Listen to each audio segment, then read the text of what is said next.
Hey guys, welcome back to the channel. Hope you're doing really well. In this video, I'm going to discuss the top 10 things I wish I'd known before I started building my dedicated home theater. But first, if you like the video, remember to drop a like on it as it really helps me out. Consider subscribing and hitting that bell notification so that you'll be notified when I upload the next video. I'm on my way to 1,000 subscribers, a feat that I never thought I'd get to, so please do consider helping me out by hitting that subscribe button. Righto guys, let's get into the video, so stay tuned. Righto guys, this brings me to point number one, and that is the cost. As soon as you start going down the rabbit hole of designing a home theater, you realize that it's a very slippery slope in terms of scope creep, as when you start seeing what is available, you start wanting more and more and more. Initially, I would have been happy with a basic Pioneer speaker setup, which you can get fairly affordably here in Australia. I saw some videos from Majestex. I think he was the first one that I saw, and he had an amazing home theater setup using Klipsch tower speakers and a big 15-inch subwoofer. And then I saw some videos from Youthman and also Techno Dad, and they all had Klipsch, and I just really liked the look of these speakers with the copper woofer and the nice piano black finish. It just looked exactly what I was after. So of course I started to investigate Klipsch, and being an American brand, the price is not really the same as what you get in America. So I started to expand my budget, but before long I realized I was going way over what I wanted to spend. But I wasn't prepared to compromise, because by this point I really wanted what I wanted. So my budget went out the window and I basically had to start from scratch. So that's my point number one that I wish I had known, is the cost. What I thought I was going to spend is definitely not where I ended up spending. So the things to consider in cost are your speakers, your wiring, your lighting, your screen, your projector, your amplifiers, your AV rack, your theater chairs, acoustic panels, the list goes on. And these are things that I wasn't aware of in detail when I first started going down this path. Of course, everyone is aware of these things as a broad subject, but the devil's in the details when it comes to any of these things, as you can start from a very basic entry level and you can go all the way up to really advanced. And unfortunately, even the basic stuff can be quite pricey. So that was one thing that I wish I'd been aware of, was that the cost would definitely not be what I initially thought it would be. Okay, tip number two, and that is speaker points. Because in the past, I had a home theater at my previous house, and I literally just ran the wires along the skirting boards, and I wasn't really too worried about concealing them, and I could just put them wherever I wanted. But this house that I've built now is a double story, meaning that you can't get between the floors. So any kind of wiring, especially if you want it to be discreet, has to be done beforehand. In the outset, I only wanted a 5.1.4 setup because the dimensions of my room were only 3.6 by 4.6, 10 foot high. It's still a small room. The company that I bought my speakers, which I don't really want to name in this video, they suggested that I only really needed 2 Dolby Atmos speakers because of the size of the room. I was convinced I wanted 4, and I'm lucky that I did, because I can definitely say that having the 4 Atmos speakers makes a big difference compared to just having 2, because I have actually run it with just 2 to see what it sounds like. So that is my second thing that I really wish I had thought more about and that I had considered before I went down this home theater journey, and that would be to plan my speaker location setups a little bit better. My suggestion is that bog standard now is 7.2.4. Whether it's 0.2 is actually really 2 separate channels for your subwoofer, I still recommend that you at least get 2 subwoofers. It makes a big difference. Even in a small room, it just helps to even out the bass. And I did notice when I only had one of my subs connected that it does make a big difference as soon as you put 2. Obvious, it's double the output, but yeah, I would definitely look at a 7.2.4 setup if you're looking at setting up a dedicated home theater. This leads me to the third point, and that is subwoofer placement. Now, this is something that I wish I had known a little bit more about before I designed my home theater. In a way, I'm lucky because I chose wireless subwoofers, so I do have a little bit of flexibility in where I can put them. However, I made a big mistake by not actually putting power on my back wall. This is something I'll cover in a later point, but yeah, it was a big problem because obviously subwoofers, especially active subwoofers, need power. So I had to work my way around that. I won't go into how I did. I just ran an extension cord. Basically, it was not really that big of a deal, but I could still see the wire if you know, you're paying attention when you're going to sit on the back row. So subwoofer placement is something that you might want to consider. If you look at most of the Dolby recommendations, they have the subwoofers at the front. I have one at the front and one at the back. When I had both at the front, when sitting on the back row of my theater, I could definitely tell that there was some bass lacking. So once I moved one to the back, one to the front, I was able to play around. I put one in the front right corner, one in the back left corner, and I tried switching it up and testing, and I have them in what I think is now the best possible location. So that's the third thing I wish I'd considered, and that was my subwoofer placement. Still staying on speakers, the fourth thing that I would have considered is the amount of speakers. Now, as I said initially, I had picked a 5.2.4 setup, and what that meant was that I was going to have 5 ear level speakers, I was going to have 4 Atmos speakers and 2 subwoofers. And once I'd gone down that path and I'd already done my wiring, I'd paid the company to do my wiring, I'd realized I'd made a mistake. I had to go back to the builder. They charged me a $1,000 flat fee just for doing the variation. Then they charged me again for doing the additional cable runs, which was really annoying. So again, I wish I had known a little bit more about the way that Dolby Atmos worked and having the prime locations, because I would have definitely gone with a 7.2.4 setup. So my recommendation is definitely go with 7.2.4 as a standard, even if you're just going to run the pre-wires, because you definitely will find problems, especially if you're in a double-story home, in running the cables after the walls are up. It could be quite costly to have to pull walls down and then run cables across rooms if you have your server in a different location. So that's the fourth thing that I wish I had been more aware of when I built my dedicated home theater. Now, number 5 is, where do you put your AV rack? Fortunately, I made a good decision here, and I did relocate my server rack into another room. Now, the reason I didn't locate it in this room is that it is a small room and a big server cabinet would have taken up a lot of space. Other than having it inside the cupboard at the front of the theater, that's pretty much the only place that I could have done it. And relocating it into a different room in the house, which has its own isolated air conduct, worked out really well for me. The problem was trying to do anything that involves calibrating, and basically what I needed to do is I needed to go and get a Harmony Elite, and I had to program it into with all my devices so that I was able to calibrate the AV system and do all the speakers using the Harmony Elite. Going back and forward, in the beginning before I had this Harmony Elite, was very frustrating. I actually had my son in one room, I was in the other, and I was yelling out to him, what button do I press? What's going on here, what's going on there? And eventually we got it working.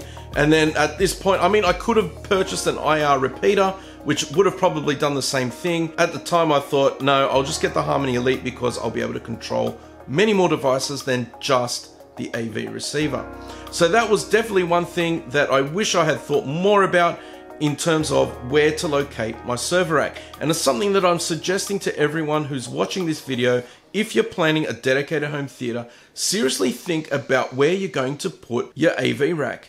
It generates a lot of heat, especially if you have multiple power amplifiers, an AV receiver, any kind of server like an Apple TV or an Apple Mac Mini like I've got. I've also got a Synology NAS which runs my cameras and runs a private media server, and that also generates a lot of heat. So you need to be aware, heat and sound I should say, it generates a lot of sound as well. It's quite noisy. So that's my 5th thing to consider, and that is where to put your AV rack. Like I said, I had already considered it for the most part. There were only a few things about it that I didn't really think through, which did cause me a little bit of pain in the beginning. But I'm sharing this with you more so because a lot of people I see put their AV racks inside their theater room, and I have heard that they complain about the noise and the heat that they generate, because generally in a dedicated home theater, it's closed behind 4 walls.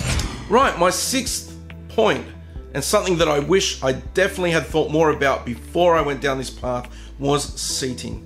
Now, I did get a riser built in. Now, unfortunately, it's just a single step. So realistically, unless the front row is completely reclined, anyone sitting in the back row is still going to be obstructed. Thankfully, most of the time, people that sit in these front chairs fully recline, and the person in the back can still get a really good view of the screen. What I might have done is I might have put 3 single seaters along the back and not put any at the front at all. Now, the main reason for this is something that I really didn't expect at the time, and that is that my children aren't all that interested in coming and watching movies with me anymore. They're now more interested in going on their devices, playing games with their friends and their iPads and doing Zoom sessions, even though we're at home at the moment during this lockdown. So realistically, I didn't need the amount of seats that I have in here, and it would have been more beneficial to be seating on the back row because it would have increased the distance between me and the screen. So definitely put a bit of thought into your seating. Don't do what I did and just have expectations that everyone's going to be in there all the time, so you need to get all the seats. Just have a think about it. Make sure that you have realistic expectations for who and the amount of people will be using your room, because like me, you might find it might only just be you or your significant other. Number 7 is acoustic treatment. Now, I was very late to the game with acoustic treatment. If you have a look in one of my earlier videos, I'll link the card up here, I show how you can make your very own acoustic panels. Now, I did consider acoustic treatment for keeping the sound inside the room and not leaking out to annoy the neighbors and anyone outside of the room watching TV by putting acoustic dampening material inside the walls. I paid extra and I got it done between the floor and all 4 walls, and it definitely works. If I have the system cranked up quite loud, I am told to turn it down, but for the most part, the acoustic treatment for sound leakage is pretty good. What I hadn't actually considered was the amount of acoustic panels I would actually need to stop echo and reflection. But the way that it's turned out, it actually gave me something to do for my YouTube channel, and that was to get some awesome movie posters printed onto some cloth, and then I made my own because I'm pretty handy and I enjoy doing those kinds of projects with wood and using power tools. So I was able to make my own, and I still haven't finished because I need to put some diffusers at the back, but I still didn't really understand to the extent that I do now how important acoustic treatment is for making your theater sound good. Now we move to point number 8, and that is power. Now, it's really easy to run power when there's no walls and the electrician has free reign to just go and put wires wherever they want.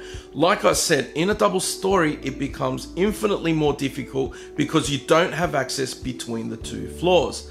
So one of the mistakes, and I mentioned it earlier, was that somehow I overlooked putting power along the back wall.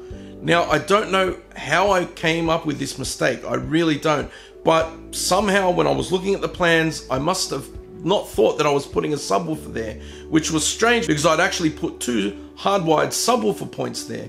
So again, I'm not sure what I was thinking, but it was a mistake. So if you're planning to build a dedicated home theater, definitely consider your power requirements, especially if you're going to run your AV from the room that you're in. You probably are advised to run a second, at least a 20 amp circuit that's separate from the rest of your lights and everything else, because you want to be able to put surge protectors on it and isolate it and make sure that that circuit is more than enough to run all of your amplifiers, your servers, and any other multimedia equipment that you might have plugged into it.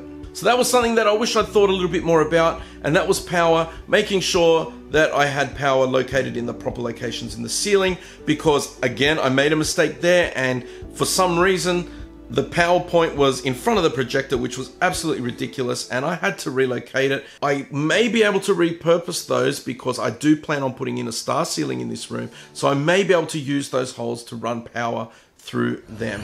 Right, that brings me to point number 9, and that is lighting. Now, if you've seen any of my other videos, you'll know that I'm kind of obsessed with RGB lighting and just lighting in general. I absolutely love playing with lighting themes and creating that really nice ambience when you're in this room. I don't always use this room just for home theater. Sometimes I just come in here to relax, unwind, read a book, and setting the tone in this room is very easy when you have customizable lighting. Now, I wish I had put a lot more thought into it prior to designing this room, because all I had in this room in terms of lighting when we built the house was the 3 lights that you see where my posters are. Once I'd realized that I really wanted to have bulkhead lighting so that I could put my LifeX lights in, and I was adamant that I wanted to do it, it ended up just costing a lot more than I really wanted to spend. But if I had done it during the planning phase, it would have been quite simple to do, would have cost maybe $50 per light point. Even if I just put standard battens in, then obviously I could have gotten an electrician to change them over to downlights, or I could have gotten the downlights at the time. I just wasn't aware of the cost difference, but still, that is something I really wish I'd thought more about. At the time, I just didn't think it was that important. I'm like, no, it's a theater room, I want it to be dark. And it wasn't until later on when my obsession with RGB lighting came, and that was during the course of the year that we were building. And of course, you start looking into things a bit more and you're like, wow, LifeX, Philips Hue, all these amazing products that you can get. I was thinking, damn it, I didn't put the light points in when I had the chance. So of course, I had to pay for it later. So that's my other tip. Consider your lighting. Lighting is very important in a home theater, even if you are going to be sitting in the dark most of the time. This brings me to my final point, and that is your speaker choice. Now, this is a really sore spot for me because a few of the things that I did in designing this room really put limitations on the speakers that I could pick. I initially really wanted Klipsch tower speakers like RF7s. Obviously, they cost an absolute fortune here in Australia, but even if I got something like RP250Fs, which I would have been happy with, I really loved the speaker tower look. And especially the Klipsch ones, and the fact that the woofers are close to the top also means that you don't block the sound with your feet when you're fully reclined. I thought these would be great speakers. Unfortunately, because the door was so close to the front of the theater, and the fact that my theater screen is a 16:9 meant that I couldn't put tower speakers in, as they would protrude up past the screen. So I had to compromise, and I had to go with bookshelf speakers. Now, some people might be saying, look, you could go with narrow on-walls or you could go with in-wall speakers. And I know that in-walls are not really favorable to a lot of people, especially ones with open baffles. But I could have gone with something like a Klipsch THX series speaker, which is a completely enclosed box. But the problem was my wall cavities are only 90mm thick. Pretty much any speaker out there, a standard speaker of decent quality and size, has a minimum mounting depth of about 10 centimeters or 100mm. So have a think about the types of speakers that you want, because you should really design your room in such a way that you can accommodate that. So what I'm gonna have to do is really consider going for narrow on-walls or in-wall speakers and build the screen out a little bit, go acoustically transparent, and then I'll probably get the look and feel that I want. So that's what I would do again. I wish I had known a little bit more about my room, the makeup of the room, the fact that I had to change brands to go with my side surrounds. I had to go with Monitor Audio, which is another brand that I really like. I went with them because they have a slim mount series, which allowed me to put them inside that wall cavity quite easily. I really had my heart set on some Klipsch speakers, as I really like Klipsch. But the problem was, again, they would not mount in that wall cavity. Right, guys, a very big thank you for watching. Please let me know what you think in the comment section down below, and if any of these things that I mentioned helped you out. I have left links in the description for some of the things that I've used in my home theater, so if you're interested, please do consider checking those out. If you liked the video, smash the like button, it really helps me out. Hit the subscribe button and the bell notification so that you'll be notified when I upload more videos in this home theater series. Righto guys, I'm on the journey to 1,000 subscribers, so I appreciate your support and all of your kind messages so far, and you'll catch me in the next video. Bye for now.